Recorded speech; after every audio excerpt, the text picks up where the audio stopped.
Hello friends. तो friends, इस video में हम लोग Jharkhand lab assistant and Jharkhand PGT का जो आने वाला एग्ज़ाम है उसमें पेपर 1 के संभावित प्रश्नों को आज इस वीडियो में डिस्कस करने वाले हैं। और इसमें टोटल प्रश्नों की जो संख्या रहेगी ये 60 प्रश्न रहेंगे, जिसमें सम्मिलित किए गए हैं सामान्य अध्ययन से रिलेटेड प्रश्न रहेंगे, झारखंड राज्य से संबंधित प्रश्न रहेंगे, सामान्य विज्ञान, कंप्यूटर ज्ञान और हिंदी व्याकरण से रिलेटेड इसमें प्रश्न डाले गए हैं। जो कि इसका जो लेटेस्ट पैटर्न है लैब असिस्टेंट एंड पीजीटी का, जो लेटेस्ट सिलेबस का जो पैटर्न है उससे संबंधित प्रश्न रहेंगे। और इसमें जो है लैब असिस्टेंट और जो PGT that means post graduate teacher का जो ये एग्ज़ाम होने वाला है, इसमें पेपर 1 का जो सिलेबस है दोनों का सेम रखा गया है। तो उसी पे आधारित ये प्रश्न बनाए गए हैं। तो उस वीडियो को शुरू से अंत तक देखें। और जो लोग इंडियन जीएस में नए हैं, जो लोग अभी तक सब्सक्राइब नहीं किए हुए हैं, वो सब्सक्राइब जरूर करें। तो चलिए जानते हैं प्रश्नों को। पहला प्रश्न है, निम्नलिखित देशों की राजधानी में कौन सा सही नहीं है। ये क्या पूछा जा रहा है कि सही नहीं है। इसमें देश दिए गए हैं और उसका राजधानी दिया गया है। अब इसमें ऑप्शन में देख लेते हैं कि मलेशिया का राजधानी कुआलालंपुर दिया गया है, हालांकि ये सही है। और बी, बरमुडा का राजधानी हैमिल्टन है। और सी, डोमिनिका का राजधानी रेसोक दिया गया है। और डी में दिया गया है बहामास का राजधानी बेल्मोपान। तो इसमें सही कौन सा नहीं है ये पूछा गया है। तो इसमें सही नहीं है ये option number D, that means Bahamas का राजधानी ये बेल्मोपान नहीं है। ये जो बेल्मोपान जो है ये बेलीज की राजधानी है और बहामास की जो राजधानी है ये नसाउ इसकी राजधानी है। तो ये ऑप्शन नंबर डी इसका गलत आंसर है, मतलब सही आंसर है। तो इसे देख लें। ये आप देख सकते हैं कि बहामास की जो राजधानी है नसाउ है और बेलीज की राजधानी बेल्मोपान है। तो इसे देख लें। अब नेक्स्ट प्रश्न जानते हैं, स्वराज पार्टी को संस्थापित किया था, मतलब स्वराज पार्टी किसके द्वारा स्थापित किया गया था ये पूछा गया है। तो इसमें ऑप्शन दिया गया है, ए में बाल गंगाधर तिलक तथा महात्मा गांधी ने, बी बिपिन चंद्र पाल तथा लाला लाजपत राय ने, और सी आर दास तथा मोतीलाल नेहरू ने, और डी में दिया गया है सरदार पटेल तथा राजेंद्र प्रसाद ने। तो जो स्वराज पार्टी है वो किसके द्वारा स्थापित की गई थी। तो इसका राइट आंसर क्या है, ऑप्शन नंबर सी इसका राइट आंसर है। दैट मीन्स सी आर दास तथा मोतीलाल नेहरू जी के द्वारा ये स्वराज पार्टी की स्थापना की गई थी, जो कि राइट आंसर है। अब इसमें व्याख्या दिया गया है, एक्सप्लेनेशन दिया गया है।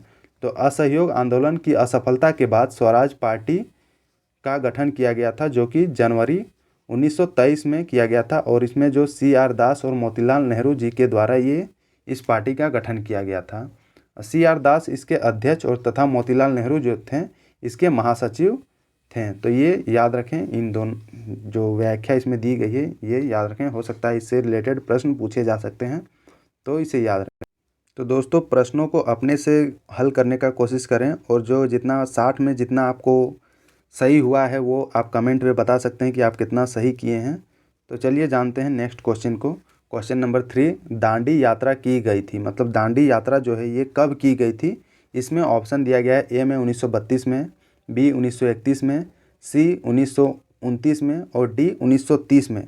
तो दांडी यात्रा ये कब की गई थी, ये की गई थी 12 मार्च 1930 ईस्वी में किया गया था। और ये महात्मा गांधी जी के द्वारा ये शुरू किया गया था दांडी मार्च, जिसमें नमक कानून को तोड़ने के लिए ये किया गया था। तो ये याद रखें। अब इसमें एक्सप्लेनेशन दिया गया है, महात्मा गांधी ने 12 मार्च 1930 को अपना प्रसिद्ध दांडी मार्च ये शुरू किया गया था, ये महात्मा गांधी जी के द्वारा दिया गया था। अब इसमें उन्होंने साबरमती आश्रम से ये अपना ये यात्रा जो है ये स्टार्ट किया था। और गुजरात के जो समुद्री इलाके में ये जाके नमक का कानून ये इनके द्वारा तोड़ा गया था, इनके समर्थक साथियों के द्वारा। तो इतना याद रखें। अब नेक्स्ट प्रश्न को जानते हैं, कैबिनेट मिशन के भारत आगमन के साथ भारतीय राष्ट्रीय कांग्रेस के अध्यक्ष कौन था। दैट मीन्स मतलब जब कैबिनेट मिशन जब भारत आ रहा था उस टाइम भारत का जो इंडियन नेशनल कांग्रेस है उसका अध्यक्ष कौन था। तो इसमें ऑप्शन दिया गया, ए जवाहरलाल नेहरू, बी जेबी कृपलानी, सी मौलाना अबुल कलाम आज़ाद, और डी में सरोजनी नायडू। तो इसका राइट आंसर क्या है, इसका right answer option number C है। दैट मीन्स मौलाना अबुल कलाम आज़ाद उस टाइम इंडियन नेशनल कांग्रेस के अध्यक्ष थे जब कैबिनेट मिशन जो है वो भारत आ रहा था, उस टाइम का बात है। ये दिया गया है explanation, Maulana Abul Kalam Azad cabinet mission के भारत आगमन के समय भारतीय राष्ट्रीय कांग्रेस के अध्यक्ष थे।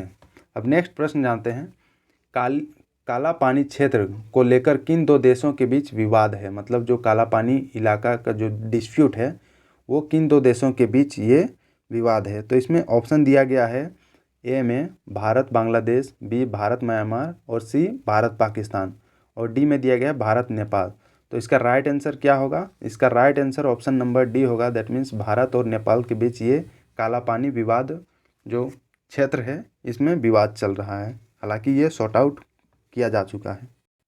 ये क्वेश्चन अगर देखा जाए तो ये करंट से भी रिलेटेड है और हिस्ट्री से भी ये रिलेटेड ये प्रश्न है। अब नेक्स्ट प्रश्न जानते हैं, भारत में पंचायती राज व्यवस्था का वास्तुकार या फिर जिसे शिल्पी बोला जा सकता है ये किसे कहा जाता है। इसमें ऑप्शन दिया गया है, ए में आचार्य नरेंद्र देव, B G V K Rao, C B R Mehta और डी में एल एम सिंघवी। तो इसका राइट आंसर क्या है? इसका राइट आंसर है option number C, that means B R Mehta ji हैं, जिसको ये पंचायती राज व्यवस्था का वास्तुकार ये कहा जाता है, बी आर मेहता जी को। इसमें एक्सप्लेनेशन दिया गया है, भारत के पंचायती राज व्यवस्था का वास्तुकार या शिल्पी बलवंत राय मेहता जी को कहा जाता है। और वर्ष 1957 में भारत सरकार ने सामुदायिक विकास कार्यक्रम जो 1952 में शुरू किया गया था तथा राष्ट्रीय विस्तार सेवा जो 1953 में शुरू किया गया था के द्वारा किए गए कार्यों की जांच और उनके बेहतर ढंग से कार्य करने के लिए उपाय सुझाने के लिए बलवंत राय मेहता की अध्यक्षता में एक समिति का गठन किया गया था, जिसे पंचायती राज व्यवस्था ये मतलब कहा गया है। अब नेक्स्ट जानते हैं, सर्वोच्च न्यायालय के न्यायाधीशों की सेवानिवृत्ति की उम्र क्या है, ये पूछा गया है प्रश्न में। इसमें ऑप्शन दिया गया है, ए में 60 वर्ष, बी 62 वर्ष, सी 65 वर्ष और डी 70 वर्ष। तो इसका राइट आंसर क्या होगा? इसका right answer option number C होगा। दैट मीन्स 65 वर्ष जो है ये जो सर्वोच्च न्यायालय सुप्रीम कोर्ट के जो जज होते हैं उनकी सेवानिवृत्ति का ये मतलब टाइम ड्यूरेशन है, टेन्योर है। अगर 65 वर्ष उन लोगों की आयु पूरी हो जाती है तो उन लोग अपने आप सेवानिवृत्ति कर देते हैं। तो ये दिया गया है, सर्वोच्च न्यायालय के न्यायाधीशों के लिए सेवानिवृत्ति 65 वर्ष है, जबकि उच्च न्यायालय जो हाईकोर्ट होते हैं उनके 62 वर्ष हैं। मतलब अगर कोई भी जज का 62 वर्ष पूरा हो जा रहा है तो वो अब वहाँ से सेवानिवृत्ति ले लेंगे। अब नेक्स्ट प्रश्न जानते हैं, राष्ट्रीय विकास परिषद द्वारा स्वीकृत 12वीं पंचवर्षीय योजना जो कि 2012 से लेकर 2017 तक चली थी, जो 12वीं पंचवर्षीय योजना थी, हेतु प्रस्तावित परिकल्पना पत्र में विकास का निर्दिष्ट लक्ष्य क्या है। मतलब जो 12वीं पंचवर्षीय योजना जो थी उसमें विकास का लक्ष्य कितना रखा गया था। तो इसमें ऑप्शन दिया गया है, ए में 7% और बी में 8% और सी में 9% लगी, ये ऑप्शन ऊपर नीचे हो गया है, और डी में 10%। तो इसका राइट आंसर क्या होगा? इसका right answer option number C होगा। दैट मीन्स 9% का लक्ष्य रखा गया था जो 12वीं पंचवर्षीय योजना चलाई गई थी 2012 से 2017 के बीच। इसमें लक्ष्य रखा गया था कि 9% विकास दर हासिल किया जाएगा और ये रखा गया था। अब नेक्स्ट प्रश्न जानते हैं, पद्म विभूषण पुरस्कार 2022 किन्हें दिया गया है। इसमें ऑप्शन दिया गया है, ए में जनरल बिपिन रावत, इनको मरणोपरांत दिया गया, और बी में श्री कल्याण सिंह और सी में सुश्री प्रभा आत्रे। तो इनमें से किनको पद्म विभूषण पुरस्कार 2022 में दिया गया है, और डी में दिया गया है इनमें से सभी। तो इसका राइट आंसर क्या होगा? ऑप्शन नंबर डी इसका राइट आंसर होगा। दैट मीन्स इनमें से सभी को 2022 में पद्म विभूषण पुरस्कार से नवाजा गया है। जो जनरल बिपिन रावत थे इनको मरणोपरांत ये पुरस्कार दिया गया है, और श्री कल्याण सिंह को भी मरणोपरांत ये पुरस्कार दिया गया है, और सुश्री प्रभा आत्रे जी को दिया गया है। ये भी लाइव है, मतलब जीवित हैं।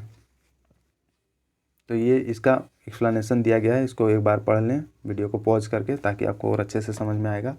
अब नेक्स्ट प्रश्न जानते हैं, question number 10, ISFR that means Indian state of forest report 2021 के अनुसार प्रतिशतता की दृष्टि से वनावरण वाले 5 राज्य न्यूनतम कौन कौन से हैं। मतलब 5 न्यूनतम राज्य कौन कौन से हैं जिसमें प्रतिशत की दृष्टि से देखा जाए तो वो न्यूनतम राज्य हैं। इसमें ऑप्शन दिया गया है, ए में उड़ीसा, झारखंड, मणिपुर, मेघालय, गोवा, बी में मध्य प्रदेश, अरुणाचल प्रदेश, छत्तीसगढ़, उड़ीसा और महाराष्ट्र, और सी में दिया गया है हरियाणा, पंजाब, राजस्थान, उत्तर प्रदेश, गुजरात, और डी में दिया गया है मिजोरम, अरुणाचल प्रदेश, मेघालय, मणिपुर और नागालैंड। तो इसका राइट आंसर क्या है? इसका right answer option number C है, दैट मीन्स हरियाणा, पंजाब, राजस्थान, उत्तर प्रदेश और गुजरात को ये जो राज्य हैं ये वनावरण की दृष्टि से देखा जाए तो ये 5 न्यूनतम राज्य है और ये Indian state of forest report 2021 के अनुसार ये बताया जा रहा है इन सभी राज्यों को। ये दिया गया है ISFR 2021 के रिपोर्ट के अनुसार प्रतिशतता की दृष्टि से अगर देखा जाए तो न्यूनतम वनावरण वाले 5 राज्य जो हैं ये हैं हरियाणा, पंजाब, राजस्थान, उत्तर प्रदेश और गुजरात। तो ये याद रखें, हो सकता है ये प्रश्न पूछा जाएगा आने वाले एग्जाम में। अब नेक्स्ट जानते हैं, सेम प्रश्न मतलब इसी से रिलेटेड प्रश्न है क्वेश्चन नंबर 11। ISFR 2021 के अनुसार 2 वर्षों में सर्वाधिक वृद्धि गढ़वा में दर्ज की गई है। गढ़वा में कितने वर्ग किलोमीटर वन क्षेत्र की वृद्धि हुई है? इसमें ऑप्शन दिया गया है, ए में 38.12 वर्ग किलोमीटर, बी में 40.13 वर्ग किलोमीटर और सी में 39.12 वर्ग किलोमीटर और डी में 42.13 वर्ग किलोमीटर। ये झारखंड से रिलेटेड प्रश्न है, झारखंड जीके से रिलेटेड प्रश्न है, तो इसे अपने से खुद से एक बार ट्राई करें। तो इसका राइट आंसर क्या होगा? इसका right answer option number B होगा, दैट मीन्स 40.13 वर्ग किलोमीटर की जो गढ़वा में वृद्धि दर ये देखा गया है वन क्षेत्र में, और ये 2021 के रिपोर्ट के अनुसार ये बताया गया है। अब नेक्स्ट जानते हैं नेक्स्ट प्रश्न है 10 नवंबर 2021 को प्रधानमंत्री नरेंद्र मोदी की अध्यक्षता में केंद्रीय मंत्रिमंडल ने किस तारीख को जनजातीय गौरव दिवस मनाने की घोषणा की है? ये जनजातीय गौरव दिवस जो है बिरसा मुंडा की जयंती पे ये मनाने की ये घोषणा की गई है केंद्र सरकार के द्वारा। तो ये कब मनाई जाएगी? तो बिरसा मुंडा की जयंती कब है? ये 15 नवंबर को है। तो ये इसी दिन ये जनजातीय गौरव दिवस अब प्रत्येक साल मनाया जाएगा और ये 10 नवंबर 2021 से ये घोषणा की गई है प्रधानमंत्री नरेंद्र मोदी जी के द्वारा। ये करंट से रिलेटेड है और हमारे झारखंड राज्य से भी ये रिलेटेड प्रश्न है, तो इसे याद रखें, प्रश्न पूछे जा सकते हैं इससे रिलेटेड। अब इसमें एक्सप्लेनेशन देख लेते हैं। 15 नवंबर 2021 को जनजातीय गौरव दिवस मनाने की ये घोषणा किया गया। 15 नवंबर जो है झारखंड राज्य का स्थापना दिवस भी है। और ये कब झारखंड राज्य की स्थापना की गई थी? तो ये 15 नवंबर 2000 ईस्वी में किया गया था। नेक्स्ट है 15 नवंबर 1875 को बिरसा मुंडा जी का जन्म हुआ था और इन्हीं के नाम पर मतलब इन्हीं के जन्म दिवस पे ये जनजातीय गौरव दिवस ये रखा गया है। तो इतना पॉइंट्स याद रखें। अब नेक्स्ट प्रश्न जानते हैं, नए राज्य चिन्ह के केंद्रीय भाग में भारत का राष्ट्रीय चिन्ह अशोक स्तंभ उकेरा गया है, जो निम्न में से क्या दर्शाता है? मतलब अशोक स्तंभ जो है वो क्या दर्शाता है? इसमें ऑप्शन में दिया गया है, ए में संघवाद में झारखंड की सहभागिता में अद्वितीय भूमिका, बी में संघवाद में हमारी संस्कृति को रेखांकित करता है और सी में हमारी पहचान को समग्रता से प्रकट करता है और डी में दिया गया है इनमें से सभी। तो इसका राइट आंसर क्या होगा? जो नए राज्य चिन्ह जो है केंद्र भाग में भारत का राष्ट्रीय अशोक स्तंभ जो रखा गया हमारे झारखंड का जो राज्य चिन्ह है उसमें जो अशोक चक्र क्या दर्शाता है? तो इसमें इसका राइट आंसर क्या होगा? इसका राइट आंसर ऑप्शन नंबर ए होगा, दैट मीन्स संघवाद में झारखंड की सहभागिता एवं अद्वितीय भूमिका इसका जो ये दर्शाता है अशोक स्तंभ। हालांकि मैंने झारखंड का जो नया लोगो है और जो पुराना लोगो है उन पे मैं वीडियो बना के इसमें इस प्लेटफॉर्म में मैं डाल चुका हूँ। आप चाहो तो उसको सर्च मार के आप देख सकते हो इस प्रोफाइल में घुस के, या तो फिर मैं लिंक डिस्क्रिप्शन में डाल दूंगा, उसमें आप देख लोगे। अब नेक्स्ट प्रश्न जानते हैं। नेक्स्ट प्रश्न क्या पूछा गया है, झारखंड की जनगणना से दिए गए निम्नलिखित कथनों में कौन सा कथन असत्य है? ये मार्क करें कि ये असत्य पूछा गया है। फर्स्ट में दिया गया है सर्वाधिक महिला साक्षरता वाला जिला जो है रांची, ये बताया गया जो कि 67.44% है। सर्वाधिक अनुसूचित जाति वाला जिला खूंटी, और थर्ड में झारखंड राज्य में पुरुष साक्षरता दर जो है ये 76.84% है, ऐसा बोला गया। और फोर्थ में झारखंड में अनुसूचित जनजातियों की कुल जनसंख्या ये 12.08% ये बताया गया है। तो इसमें कौन सा असत्य है ये पूछा गया है। तो इसमें ऑप्शन दिया गया है, ए में केवल 1, बी में केवल 2, सी में केवल 3 और डी में 1 और 2 दोनों, दैट मीन्स 1 और 2 दोनों।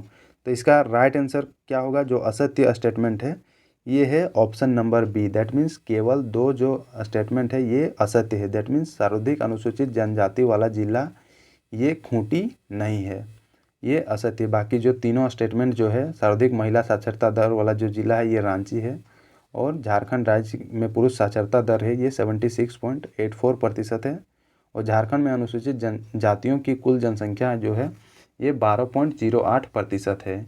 ये तीनों ऑप्शन सही है, बाकी ऑप्शन नंबर जो 2 है, दैट मीन्स स्टेटमेंट नंबर 2 है वो गलत है।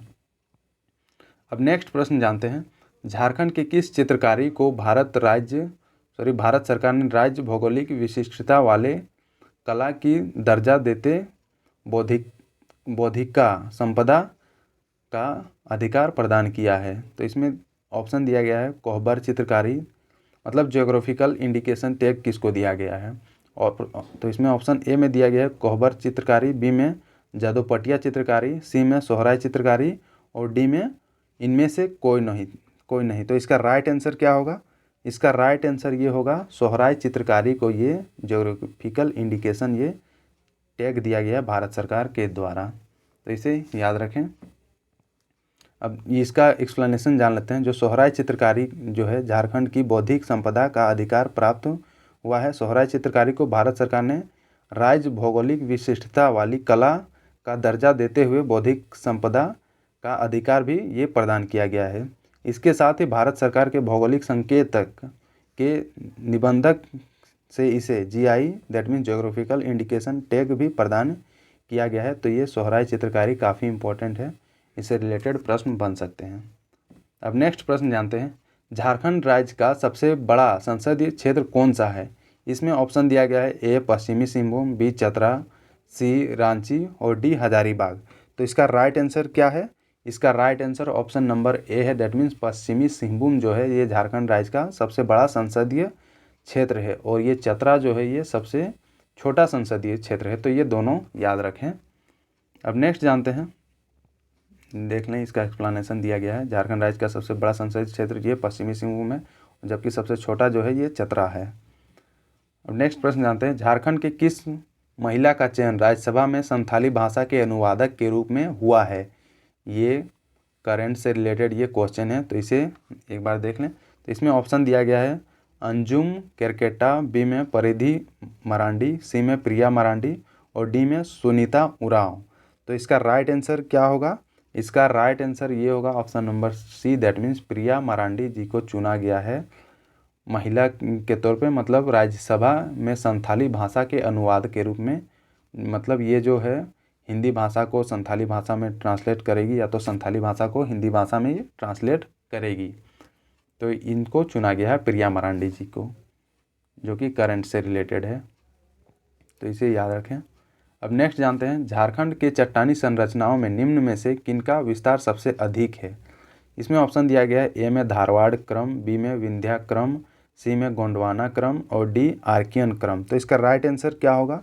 इसका राइट आंसर होगा option number D, that means Archaean क्रम की जो चट्टानें हैं वो हमारे झारखंड में सबसे ज़्यादा मतलब पाए जाते हैं। तो ये याद रखें, आर्कियन क्रम की चट्टानें।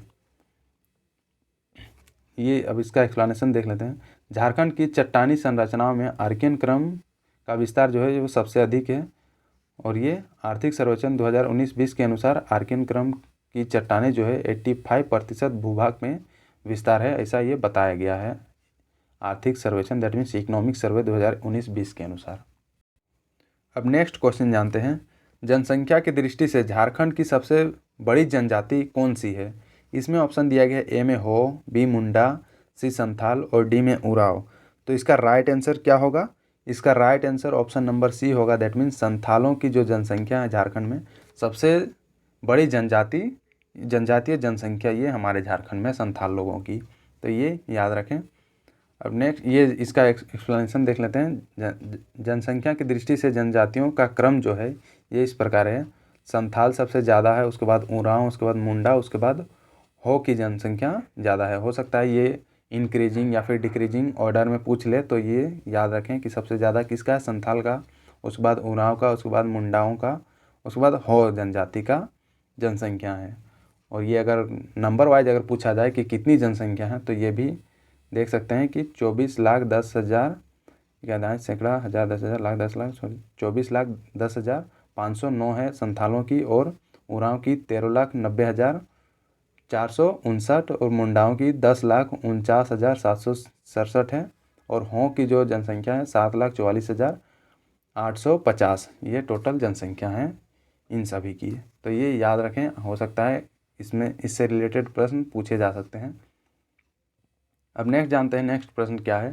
टाना भगत, जिसको ताना भी बोला जाता है, ये आंदोलन जो है के संदर्भ में कौन सा कथन असत्य है। ये मार्क करें कि क्या पूछा जा रहा है, असत्य पूछा जा रहा है।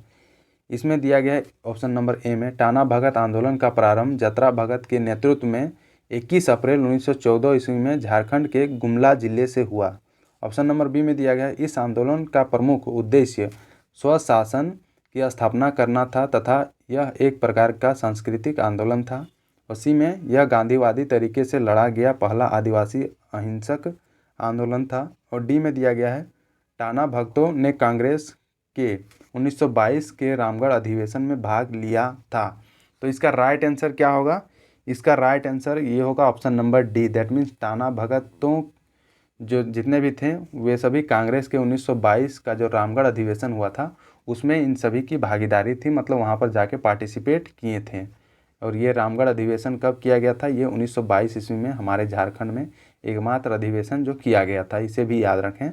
ये ऐसा भी प्रश्न बन सकता है कि झारखंड में इंडियन नेशनल कांग्रेस का मतलब एकमात्र अधिवेशन कब किया गया था और कहाँ किया गया था? तो ये 1922 में रामगढ़ में किया गया था। अब नेक्स्ट जानते हैं नेक्स्ट क्वेश्चन, ये साइंस से रिलेटेड है। तो ये है इलेक्ट्रॉन वोल्ट की इकाई क्या है, ये पूछा गया है। तो इसमें ऑप्शन दिया गया है, ए में विभवांतर, बी विद्युत धारा, सी शक्ति और डी में ऊर्जा। तो ये किसका इकाई है? जो इलेक्ट्रॉन वोल्ट जो है ये है ऊर्जा का इकाई है। That means option number D इसका राइट आंसर है। जो इलेक्ट्रॉन वोल्ट का जो इकाई है ये ऊर्जा का इकाई है। इसमें एक्सप्लेनेशन दिया गया है, इसको एक बार पढ़ लें वीडियो को पॉज करके। अब नेक्स्ट जानते हैं, 1 मीटर में कितने माइक्रोन होते हैं, ये पूछा गया है। इसमें ऑप्शन दिया गया है, ए में 1000, बी में दिया गया है क्या दहाई सैकड़ा हज़ार 10,000 लाख 1 लाख, और सी में 10 लाख, और डी में दिया गया है 10,000। तो इसका राइट आंसर क्या होगा? इसका right answer option number C हो जाएगा। दैट मीन्स 10 लाख माइक्रोन होते हैं 1 मीटर में। यह साइंस से रिलेटेड प्रश्न है, तो इसे देख लें। अब नेक्स्ट जानते हैं नेक्स्ट प्रश्न, गैलीलियो के गिरते पिंड के नियम को और किस नाम से जाना जाता है? जो गैलीलियो का जो गिरते पिंड का जो इसका नियम है वो और किस किस नाम से जाना जाता है, ये पूछा गया है। इसमें ऑप्शन दिया गया है, ए में गति का नियम, बी में न्यूटन का दूसरा नियम, सी में न्यूटन का पहला नियम, और डी में दिया गया न्यूटन का तीसरा नियम। तो इसका राइट आंसर क्या होगा? इसका राइट आंसर होगा option number B, that means Newton का पहला नियम गैलीलियो का गिरते हुए पिंड के नियम पे ये आधारित है। इसमें ऑप्शन ऊपर नीचे हो गए हैं तो इसको ध्यान से देखें। ये एक्सप्लेनेशन दिया गया है, जो गैलीलियो का गिरते हुए पिंड का जो नियम है ये न्यूटन का पहला गति नियम जो है उस पर मतलब बेस्ड है, मतलब उसी के रिलेटेड है, संबंधित है। अब नेक्स्ट जानते हैं नेक्स्ट प्रश्न क्या है, किस प्रकार के ध्वनि तरंगों को उत्पन्न करके तथा उनके परावर्तन की पहचान करके चमगादड़ अंधेरे में शिकार खोज लेता है? तो इसमें ऑप्शन दिया गया है, ए में श्रोय तरंगे, बी में अति प्राध्वनिक तरंगे, और सी में अपश्रोय तरंगे, और डी में प्राश्रोय तरंगे। तो इसका राइट आंसर क्या होगा? जो चमगादड़ जो होते हैं वो किस तरंगों का उपयोग से जो वो अपना शिकार को खोज लेते हैं? तो इसमें ऑप्शन राइट ऑप्शन कौन सा है? ऑप्शन नंबर डी इसका राइट ऑप्शन है। दैट मीन्स प्राश्रोय तरंगों के हेल्प से जो चमगादड़ हैं वो अपना शिकार खोजते हैं। इसका एक्सप्लेनेशन दिया हुआ है कि चमगादड़ प्राश्रोय तरंगों को उत्पन्न करके रात के अंधेरे में भी शिकार का पता लगा लेते हैं, क्योंकि ये तरंगे बिना विचलित हुए परावर्तित होकर लौट सकती हैं। तो ये इसका एक्सप्लेनेशन दिया हुआ है। अब नेक्स्ट प्रश्न जानते हैं, ग्लूकोज को एथिल अल्कोहल में किस एंजाइम द्वारा बदल दिया जाता है? तो इसमें ऑप्शन दिया गया है, ए में माल्टोज, बी इनवर्टेज, सी में जाइमेज, और डी में दिया गया है डायस्टेज। तो इसका राइट आंसर क्या होगा? इसका right answer option number C होगा। दैट मीन्स जाइमेज के कारण ग्लूकोज को जो है एथिल अल्कोहल से मतलब ये बदल दिया जाता है। ये इसका एक्सप्लेनेशन दिया हुआ है, जो कि ये C6H12O6 है, जो कि जाइमेज के प्रेजेंस में ये बदल जाता है 2C2H5OH में, जो कि लिक्विड फॉर्म में रहता है, और 2CO2 जो कि गैस के फॉर्म में रहता है। ये इसका फॉर्मूला है, जो कि जाइमेज एंजाइम ग्लूकोज को एथिल अल्कोहल तथा कार्बन डाइऑक्साइड में अपघटन करता है। ये इसका फॉर्मूला है, मतलब ये केमिकल जो इक्वेशन बोलते हैं उसको ये है। अब नेक्स्ट एक क्वेश्चन जानते हैं। पेट्रोल तथा डीजल के अधूरे जलने से उत्पन्न होती है, मतलब अगर पेट्रोल और डीजल पूरा ना जले तो उसमें कौन सी गैस उत्पन्न होती है। इसमें ऑप्शन दिया गया है, ए में नाइट्रिक ऑक्साइड, बी में नाइट्रोजन डाइऑक्साइड, सी में कार्बन डाइऑक्साइड और डी में कार्बन मोनोऑक्साइड। तो इसका राइट आंसर क्या होगा?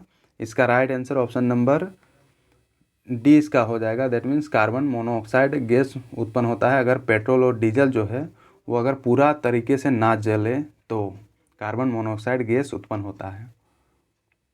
अब नेक्स्ट प्रश्न जानते हैं। निम्नलिखित में से कौन जैव उर्वरक के रूप में उपयोग होता है? दैट मीन्स जैव उर्वरक, दैट मीन्स बायो फर्टिलाइजर के रूप में किसका उपयोग किया जाता है? इसमें दिया गया है, ए में राइजोबियम, बी में नीलहरित शैवाल और सी में एजोला और डी में उपरोक्त में सभी। तो इसका राइट आंसर क्या होगा? ऑप्शन नंबर डी इसका राइट ऑप्शन होगा। दैट मीन्स उपरोक्त सभी का उपयोग जो है ये जैव उर्वरक में होता है। अब नेक्स्ट क्वेश्चन जानते हैं। मानव शरीर में प्रोटीन का पाचन निम्नलिखित में से किस अंग में प्रारंभ होता है? ये याद रखें कि क्या पूछा गया है, ये प्रारंभ होता है। इसमें ऑप्शन दिया गया है, ए में यकृत, बी में मुंह, सी में छोटी आंत और डी में दिया गया है अमाशय। तो इसका राइट आंसर क्या होगा? इसका राइट आंसर होगा option number D. That means अमाशय में प्रारंभ होता है। मानव शरीर में प्रोटीन का जो पाचन जो होता है वो अमाशय से प्रारंभ होता है और छोटी आंत में मतलब मेजरली ये होता है। तो ये इसका एक्सप्लेनेशन दिया गया है, जो कि मानव शरीर में प्रोटीन का पाचन जो है अमाशय में प्रारंभ होता है। हालांकि पाचन का अधिकांश जो भाग है छोटी आंत में ये संपन्न होता है तथा पचे हुए पदार्थ का अवशोषण जो है, अब्जॉर्प्शन जो है, ये भी मुख्यतः छोटी आंत में ही होता है। तो ये इसका एक्सप्लेनेशन है। अब नेक्स्ट जानते हैं, नेक्स्ट क्वेश्चन। गाय का दूध पीले सफ़ेद रंग का होता है, जिसका कारण इनमें से मतलब उसमें निम्नलिखित में से किसकी उपस्थिति में ये होता है? जो गाय का दूध जो है पीले सफ़ेद रंग का जो होता है वो किसके प्रेजेंस में होता है? इसमें ऑप्शन दिया गया है, फर्स्ट में केसिन, बी में लैक्टोज, सी केसिन के साथ कैरोटीन और डी में दिया गया लैक्टोज के साथ साथ ब्यूटीरिक एसिड। तो इसका राइट आंसर क्या होगा? इसका राइट आंसर ये होगा option number C. That means casein के साथ कैरोटीन अगर प्रेजेंस रहा दूध में तो इसी के कारण जो है दूध का जो रंग होता है पीले और सफ़ेद रंग का ये होता है दूध। दोस्तों अपना भी स्कोर चेक करते रहें कि आप लोग कितना सही कर पा रहे हैं, क्योंकि यही आप लोग को डिसाइड करेगा कि आने वाले एग्ज़ाम में कितना आप लोग सही कर पाओगे। जितना आप लोग सही करोगे वो आप लोग कमेंट में बता सकते हो या फिर आपका मन बताओ या ना बताओ। अब नेक्स्ट प्रश्न जानते हैं।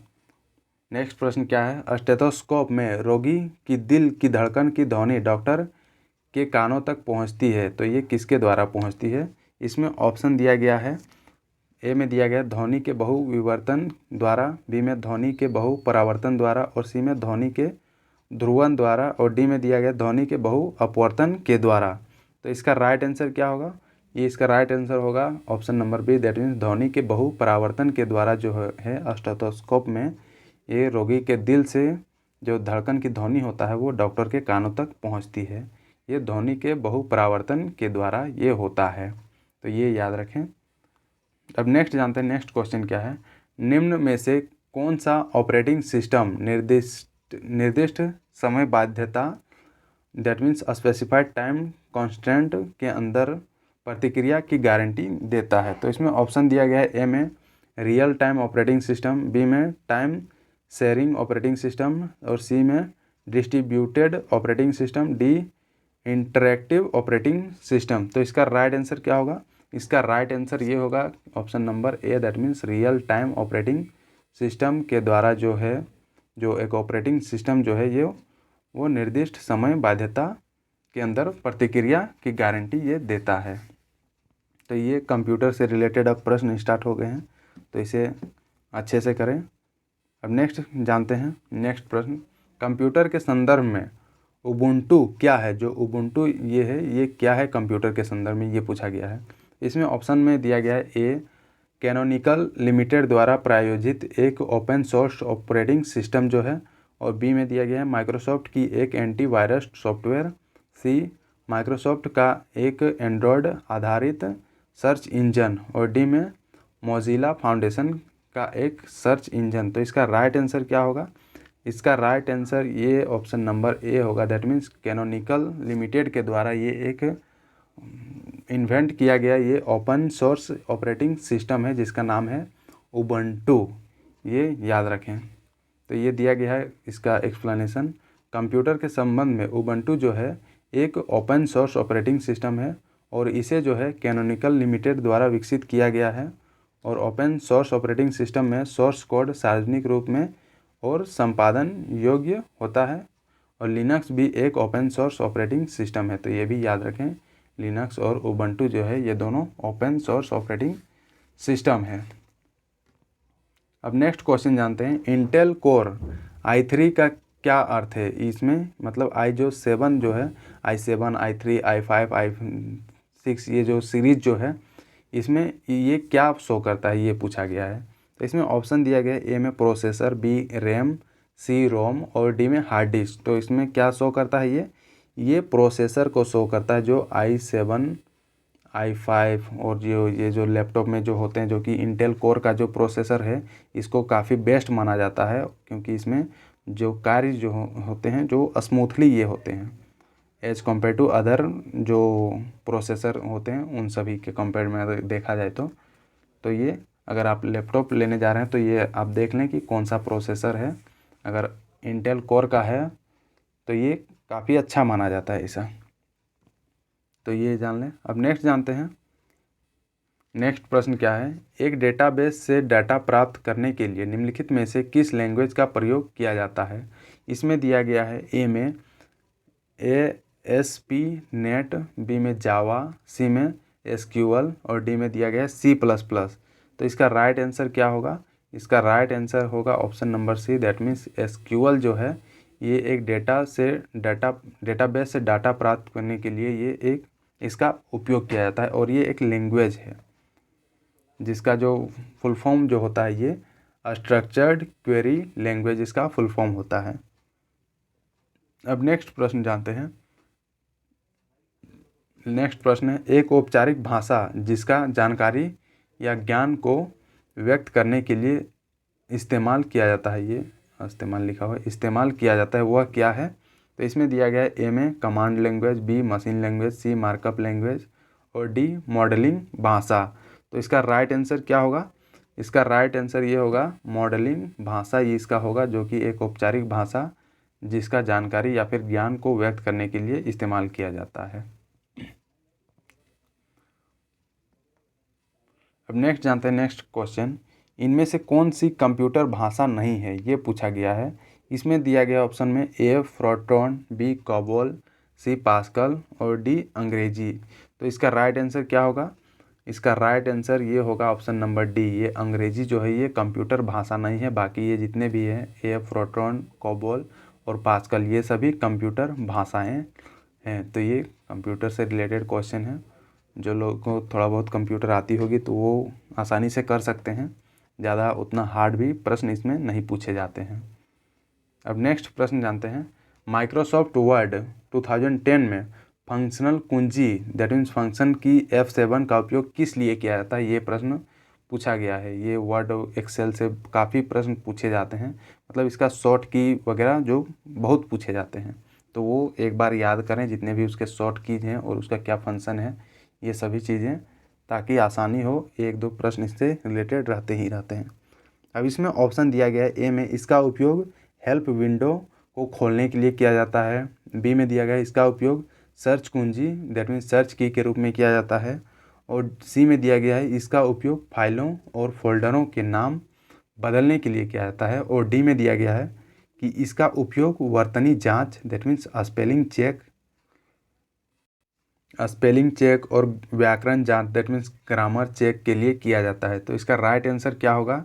जो फंक्शनल की जो F7 है, इसका उपयोग जो है ये वर्तनी जांच दैट मीन्स स्पेलिंग चेक और ग्रामर चेक के लिए इसका उपयोग किया जाता है। तो इसका right answer option number D होगा।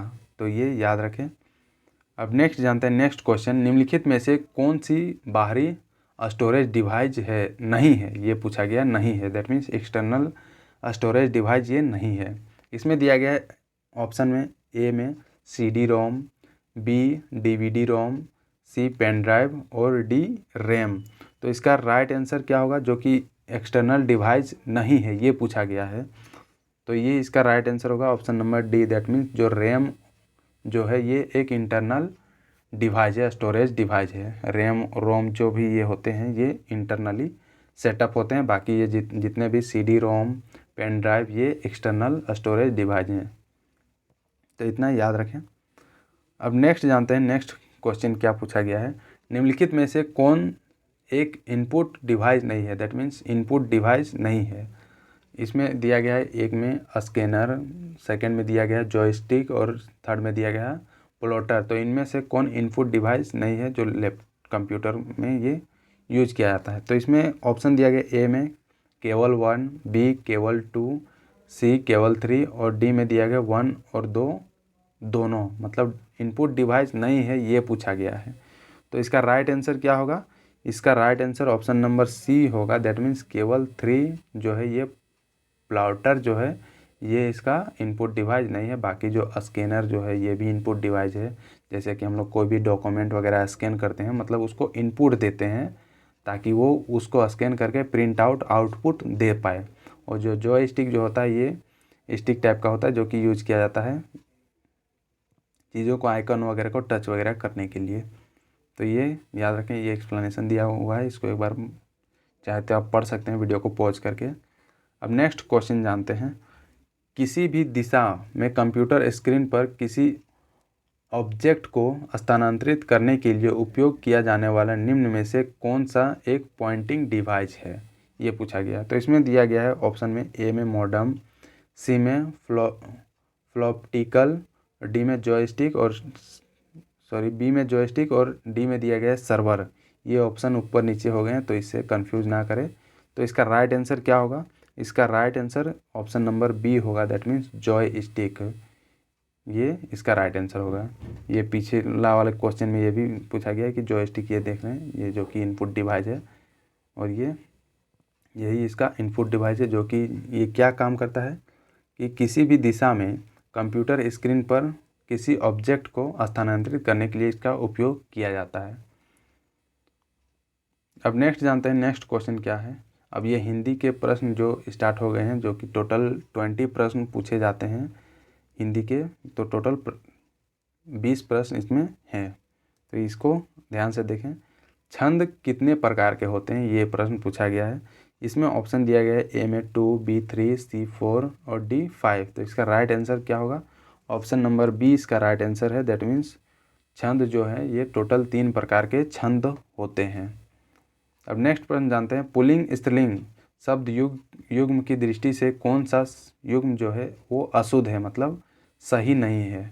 इसमें दिया गया है ए में कर्ता कर्त्री, बी में नेता नेत्री, सी भाता पात्री भात्री, ये होगा पात्री लिखा गया भात्री, और डी में है दाता दात्री। तो इसका जो अशुद्ध युग्म कौन सा है? इसका जो अशुद्ध युग्म है ये ऑप्शन नंबर ए है, दैट मीन्स कर्ता कर्त्री, ये नहीं होगा, इसका गलत आंसर है ये। अब नेक्स्ट जानते हैं नेक्स्ट क्वेश्चन क्या है, राम घर गया और श्याम बाजार गया, इस वाक्य में रेखांकित शब्द क्या है, मतलब ये जो और जो है ये किसको डिनोट करता है? इसमें दिया गया ऑप्शन में ए विकल्प सूचक, बी में परिणाम दर्शक और सी में संयोजक और डी में कारण बोधक। तो इसका राइट आंसर क्या होगा? इसका राइट आंसर होगा option number D, that means संयोजक का काम करता है ये। और दैट मीन्स राम घर गया और श्याम बाजार गया, मतलब ये दोनों सेंटेंस को ये जोड़ने का काम करता है ये जो और है। तो इससे मतलब ऐसे ही सी आसान आसान प्रश्न पूछे जाएंगे आपको, तो इसमें ज़्यादा टेंशन लेने की ज़रूरत नहीं है। आप एक दो बार हिंदी का जो व्याकरण है उसको बस सिंपली पढ़ लें, ये सभी पॉइंट मतलब जो मेन टॉपिक्स हैं उन सभी को, तो आसानी होगी आपको। अब नेक्स्ट क्वेश्चन जानते हैं, नूतन का निम्न में से कौन सा सही विलोम है, मतलब ऑपोजिट वर्ड ये पूछा गया है, नूतन का विलोम शब्द कौन सा है। तो इसमें दिया गया है ए में पुरातन, बी पुरातन ये भी दिया गया है, हालांकि इसमें औकार का डिफरेंस है। सी में दिया गया है पुरातन और डी में दिया गया है पुरतन। तो इसका राइट आंसर क्या होगा, इसका right answer option number B होगा, दैट मीन्स पुरातन इसका नूतन का विलोम शब्द होगा। तो ये भी ऑपोजिट मीनिंग जो ऑपोजिट शब्द हैं इसको भी पढ़ लें, मतलब 100-150 ऑपोजिट वर्ड्स याद कर लें ताकि आपको अच्छे से मतलब सही आंसर कर पाओ। अब नेक्स्ट जानते हैं, शुद्ध वाक्य छांटने के लिए यहाँ पर बोला गया है। तो इसमें दिया गया है ए में पिछले सोमवार को स्कूल बंद है, ये बी में दिया गया है पिछले सोमवार को स्कूल बंद रहेगा, और सी में दिया गया है पिछले सोमवार को स्कूल होना है, और डी में दिया गया है पिछले सोमवार को स्कूल बंद था। तो इसका राइट आंसर क्या होगा, जो शुद्ध वाक्य कौन सा होगा, इसका ऑप्शन नंबर डी इसका शुद्ध वाक्य होगा, दैट मीन्स पिछले सोमवार को स्कूल बंद था, ये इसका करेक्ट सेंटेंस है। अब नेक्स्ट प्रश्न जानते हैं, वह लाचार है क्योंकि वह अंधा है, ये एक सेंटेंस दिया गया है, इस वाक्य में कौन सा अवयव है ये पूछा गया है। इसमें ऑप्शन दिया गया ए में संकेतवाचक, बी में कारणवाचक, सी में परिणामवाचक और डी में दिया गया है संबंधवाचक। तो इसका राइट आंसर क्या होगा, इसका right answer option number B होगा, दैट मीन्स कारणवाचक। ये कारण बताया जा रहा है कि वह लाचार है क्योंकि वह अंधा है, ये इसका मेन कारण है। उसका लाचार होने का कारण क्या है, क्योंकि वह अंधा है, इसीलिए इसका जो अवयव होगा ये कारणवाचक अवयव होगा। अब नेक्स्ट जानते हैं, मित्र आप शीघ्र आ जाइए, ये एक वाक्य दिया गया है, इस वाक्य में सर्वनाम बताइए, मतलब कौन सा जो वर्ड है जो कि सर्वनाम है। इसमें दिया गया है ए में जल्दी, बी में जाइए और सी में आ और डी में दिया गया है आप। तो इसका राइट आंसर क्या होगा, जो सर्वनाम शब्द है ये है option number D, that means आप। दैट मीन्स मित्र के जगह जो शब्द का यूज किया जा रहा है आप, ये इसका मतलब सर्वनाम शब्द है। सर्वनाम का डेफिनेशन क्या होता है, मतलब संज्ञा के जगह पे उपयोग होने वाले शब्द को क्या कहते हैं, सर्वनाम कहते हैं। तो यही जो मित्र है इसके जगह पर यहाँ पर आप का यूज किया जा रहा है। यहाँ हालांकि ये सेंटेंस कुछ अगर इसका यूज नहीं किया जाता तो मित्र, उसके बाद एक्सप्लेनेशन मार्क्स देने के बाद फिर मित्र शीघ्र आ जाइए, ऐसा ये सेंटेंस होता है, लेकिन वो एक सुटेबल वाक्य नहीं होता, इसीलिए उसके जगह पे आप का यूज किया गया है जो कि एक सर्वनाम शब्द है। अब नेक्स्ट जानते हैं, चौथाई शब्द में विशेषण कौन सा है, ये इसमें पूछा गया है। तो इसमें ऑप्शन दिया गया है ए में आवृत्तिवाचक विशेषण, बी में गुणवाचक विशेषण, सी क्रमवाचक विशेषण और डी में अपूर्णांक बोधक विशेषण। तो इसका राइट आंसर क्या होगा, इसका right answer option number D हो जाएगा, दैट मीन्स अपूर्णांक बोधक विशेषण। ये जो है चौथाई शब्द में ये विशेषण है, अपूर्णांक बोधक विशेषण। अब नेक्स्ट जानते हैं, निम्नलिखित में से पुल्लिंग शब्द कौन सा है ये पूछा गया है। इसमें ऑप्शन दिया गया ए में घास, बी आय, सी में वह और डी में नहर। तो इसका राइट आंसर क्या होगा, इसका राइट आंसर होगा option number C, that means जो वह जो है ये पुल्लिंग शब्द है।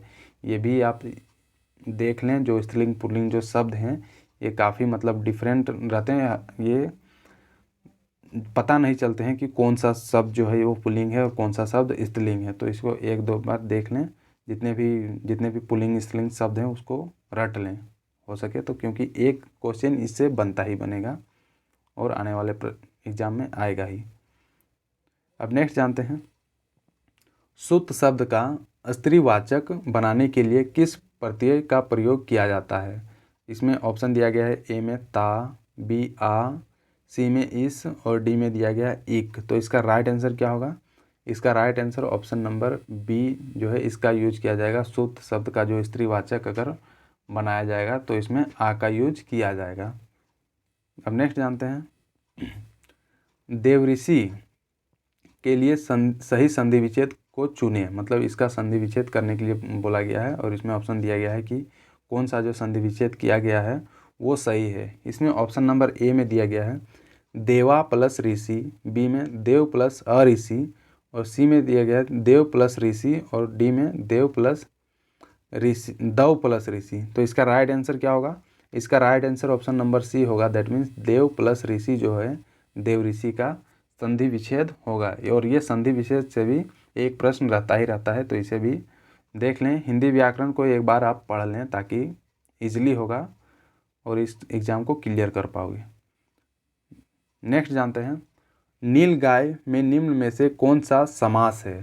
तो इसमें ऑप्शन दिया गया ए में द्वंद्व समास, बी में तत्पुरुष समास, सी में द्विगु समास और डी में दिया गया है कर्मधारय समास। तो इसका राइट आंसर क्या होगा? इसका right answer option number D हो जाएगा। दैट मीन्स कर्मधारय समास होगा। नीलगाय में इसका इस समास का यूज किया गया है, कर्मधारय समास का।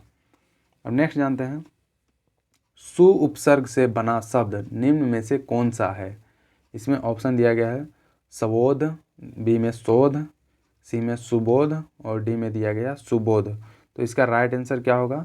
इसका राइट आंसर होगा option number D. That means Subodh का मतलब सुबोध में सु उपसर्ग का यूज किया गया है। दैट मीन्स सु, ये जो फर्स्ट में लगा हुआ है ये उपसर्ग है, ये सुबोध का मतलब बोध में सु उपसर्ग लगा हुआ है और सुबोध बन गया है। तो ये ऐसे याद रखें। अब नेक्स्ट प्रश्न जानते हैं, दाल भात में मुसलचंद लोकोक्ति का अर्थ क्या है? ये क्वेश्चन पूछा गया है। तो इसमें ऑप्शन दिया गया है ए में दो के बीच किसी अनावश्यक व्यक्ति का हस्तक्षेप करना, बी में दिया गया बिन बुलाया मेहमान और सी में मूर्ख और डी में दिया गया विद्वान। तो इसका राइट आंसर क्या होगा? दाल भात में मुसलचंद का जो अर्थ जो है ये होगा option number A. That means दो के बीच किसी अनावश्यक व्यक्ति का हस्तक्षेप करना इसका अर्थ होगा। तो ये याद रखें। अब नेक्स्ट जानते हैं, आँख बिछाना मुहावरा का सही अर्थ क्या है? इसमें दिया गया ए में प्रायश्चित करना, बी में आँख थक जाना, सी में उपेक्षा करना और डी में हृदय से आदर करना। तो इसका राइट आंसर क्या होगा? इसका राइट आंसर ये होगा option number D. That means हृदय से आदर करना। दैट मीन्स आँख बिछाना, ये इसका मुहावरा का अर्थ होगा। हृदय से आदर करना मतलब आँख बिछाए रखना, देखना, देखते रहना और उसको आदर करना। अब नेक्स्ट जानते हैं, ईंट से ईंट बजाना मुहावरे का अर्थ कौन सा होगा? तो इसमें दिया गया ए में शोर करना, बी में नष्ट भ्रष्ट कर देना और सी में ईंटें तोड़ना और डी में दिया गया है ईंटें आपस में बजाना। तो इसका राइट आंसर क्या होगा? इसका right answer option number B होगा। दैट मीन्स नष्ट भ्रष्ट कर देना, ईंट से ईंट बजाना इसका अर्थ होगा नष्ट भ्रष्ट कर देना। तो मुहावरे से भी प्रश्न पूछे जाएंगे, तो हो सके तो आप 150, 200, 300 जितना आप मुहावरा हो सके उसका अर्थ याद कर लें ताकि आसानी। हालांकि ये भी काफ़ी इजी टाइप का क्वेश्चन है, इसको आप ऑप्शन में देख के भी एलिमिनेट कर सकते हो और सही आंसर लगा सकते हो। अब नेक्स्ट जानते हैं, खोपड़ी में मान जाना लोकोक्ति का अर्थ क्या है? ये पूछा गया है। इसमें ऑप्शन दिया गया ए में बुद्धि का लोहा मानना, बी में विश्वास अर्जित करना, सी में विलक्षण स्वभाव वाला और डी में दिया गया विद्वान प्रकृति का। तो इसका राइट आंसर क्या होगा? खोपड़ी को मान जाना का राइट आंसर जो इसका अर्थ जो होगा ये होगा option number A. That means बुद्धि का लोहा मानना इसका राइट आंसर होगा। खोपड़ी को मान जाना ये एक लोकोक्ति है और इसका अर्थ ये है बुद्धि का लोहा मानना। तो ये सभी जो क्वेश्चन है जो कि काफ़ी मतलब कहा जाए तो एक आसान इजी क्वेश्चन है और टोटल 20 क्वेश्चन पूछे जाएंगे हिंदी में। तो इसको इस पोर्शन को अच्छे से अगर थोड़ा सा तैयारी कर लें तो आपका हो सकता है तो 20 में 18-19 आ ही जाएगा। अब नेक्स्ट जानते हैं, नेक्स्ट प्रश्न क्या है, किस समूह में सभी सर्वनाम प्रश्नवाचक हैं? मतलब जितने भी ये समूह दिए गए हैं इसमें सभी जो समूह है जो सभी सर्वनाम जो है मतलब सभी सर्वनाम जो प्रश्नवाचक सर्वनाम है। तो इसमें दिया गया है ए में कौन क्या किसने, बी में जो कोई वह और सी में जिनका जो किनका और डी में दिया गया जिन्होंने उन पर उसको। तो इसका राइट आंसर क्या होगा? इसका राइट आंसर ए नंबर हो जाएगा। दैट मीन्स कौन क्या किसने ये जो सर्वनाम है ये सभी प्रश्नवाचक सर्वनाम है ये तीनों। तो यही पूछा गया है कि इन सभी जो ये समूह दिया गया इनमें से कौन से समूह है जिसमें सभी प्रश्नवाचक वर्ड मतलब सर्वनाम दिए गए हैं। तो ये ऑप्शन नंबर ए इसका राइट आंसर होगा। कौन, क्या, किसने, ये सभी प्रश्नवाचक सर्वनाम है। अब नेक्स्ट जानते हैं, हो सकता है शाम तक इस कठिनाई को दूर कर लिया जाए, वाच्य का पहचान करें। मतलब ये कौन सा वाच्य है। वाच्य कहने का मतलब वाक्य ही होता है, दैट मीन्स सेंटेंस ही होता है। तो इसमें ऑप्शन दिया गया है, ए में संदेहवाचक वाक्य, बी में इच्छावाचक वाक्य, सी में संकेतवाचक वाक्य और डी में दिया गया है विधिवाचक वाक्य। तो इसका राइट आंसर क्या होगा? इसका राइट आंसर हो जाएगा option number A, that means संदेहवाचक वाक्य का इसमें यूज किया गया है। जैसे कि ये प्रश्न जो दिया गया है, हो सकता है शाम तक इस कठिनाई को दूर कर लिया जाए, मतलब ये संदेह बताया जा रहा है कि हो भी सकता है, नहीं भी हो सकता है। तो इसमें संदेह एक है कि कितना % होने का है, कितना % नहीं होने का है। तो इसमें संदेहवाचक वाक्य का ये इसमें यूज किया गया है। अब नेक्स्ट जानते हैं, सत्याग्रह में प्रयुक्त संधि का नाम क्या है। तो इसमें ऑप्शन दिया गया है, ए में दीर्घ संधि, बी में गुण संधि, सी वृद्धि संधि और डी में दिया गया है यन संधि। तो इसका राइट आंसर क्या होगा? इसका राइट आंसर होगा option number A, that means दीर्घ संधि का इसमें यूज किया गया है सत्याग्रह में, जो प्रयुक्त संधि है इसमें। तो ये था दोस्तों टोटल 60 क्वेश्चन जो कि लैब असिस्टेंट और Jharkhand PGT that means post graduate teacher का जो वैकेंसी आया हुआ है, और इसमें पेपर 1 में जो क्वेश्चन जो इसी टाइप के क्वेश्चन आपको देखने को मिलेंगे, जो कि लेटेस्ट पैटर्न पर ही ये क्वेश्चन तैयार किया गया है। जो सिलेबस है इस बार का, जो सिलेबस इसमें थोड़ा सा चेंज किया गया है, तो ये उसी के अकॉर्डिंग ये क्वेश्चन रेडी किए गए हैं। तो वीडियो को लाइक और शेयर ज़रूर करें अपने दोस्तों के बीच, ताकि उनको भी हेल्प मिल जाए जो इस बार तैयारी कर रहे हैं, क्योंकि बहुत दिन के बाद ये झारखंड सरकार के द्वारा ये वैकेंसी निकाली गई है। तो सभी को हेल्प करें ताकि वो आने वाले दिन में हमारे झारखंड के लोग ही मतलब इस राज्य में जॉब प्राप्त करें।